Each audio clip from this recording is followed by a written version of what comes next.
The Piraha language, spoken by the Piraha people of the Amazon rainforest in Brazil, is considered a linguistic mystery for several reasons. It challenges many assumptions about universal features of human language and cognition. Below are some of the key aspects that make Piraha unique, along with detailed examples. Piraha has no words for specific numbers. Instead, it uses approximate terms like few or many. The Piraha might use the word hoi to mean a small amount and hoi to mean a larger amount, but these are not exact numerical terms. This contrasts with most languages, which have words for numbers 1, 2, 3. This challenges the idea that all languages have a concept of exact numbers, which is often thought to be a universal feature of human cognition. Piraha does not have specific words for colors. Instead, colors are described using comparisons to objects or natural phenomena. Instead of saying red, a Piraha speaker might say like blood or like the sky at sunset. Many linguists believe that color terms are a basic feature of language, but Piraha shows that this is not universal. Piraha has a very limited set of pronouns. It uses only 3 basic pronouns, t, I, we, gi, you, and hi, he, she, they. There is no distinction between singular and plural pronouns, nor between genders. Most languages have more complex pronoun systems, including distinctions for number, singular plural, and gender, he, she. Piraha's simplicity challenges the idea that these distinctions are necessary for communication. Piraha lacks recursion, a feature thought to be universal in human language. Recursion allows speakers to embed clauses within clauses, e.g., the cat that the dog chased ran away. In Piraha, you cannot say, the man who saw the dog that chased the cat went home. Instead, each idea is expressed as a separate sentence. The man saw the dog. The dog chased the cat. The man went home. Recursion is considered a cornerstone of human language by many linguists, including Noam Chomsky.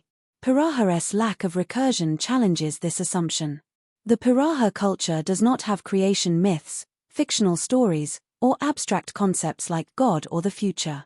When asked about the origin of the world, the Piraha might respond, "We don't know. We weren't there." This suggests a cultural focus on immediate experience and observable reality, which contrasts with the abstract and imaginative storytelling found in most cultures. The Piraha language reflects their cultural principle of immediacy of experience, meaning they only talk about things they or someone they know have directly experienced. If a Piraha person did not witness an event themselves, they are unlikely to talk about it in detail. This cultural constraint limits the scope of what can be expressed in the language, challenging the idea that all languages can express the same range of ideas.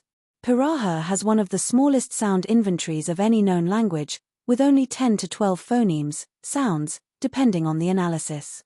It has only 3 vowels, I, A, O, and a small set of consonants, including unusual sounds like the glottal stop. Despite its small sound system, Piraha is highly expressive, showing that complexity in communication does not necessarily depend on a large number of sounds. Tonal and hummed speech. Piraha uses tone, pitch, to distinguish meaning, and it also has a form of hummed speech where words are communicated through humming or whistling. The word kauai can mean bird or foreigner depending on the tone used. This tonal system, combined with the ability to communicate through humming, shows a level of flexibility and creativity in language that is rare. Humming is a form of sound production where a person creates a continuous, steady tone using their voice, typically with their mouth closed. It involves the vibration of the vocal cords, and the sound resonates in the nasal and oral cavities. Humming is a common activity in music, meditation, and even everyday communication, but it can also have unique uses in certain languages and cultures. Why Piraha is a mystery. Piraha challenges many assumptions about what is universal in human language. Its lack of numbers, recursion, and complex pronouns, along with its cultural constraints, suggest that language is deeply tied to the specific needs and worldview of its speakers. This has led to debates among linguists about the nature of language and cognition, making Piraha a fascinating case study in the field of linguistics.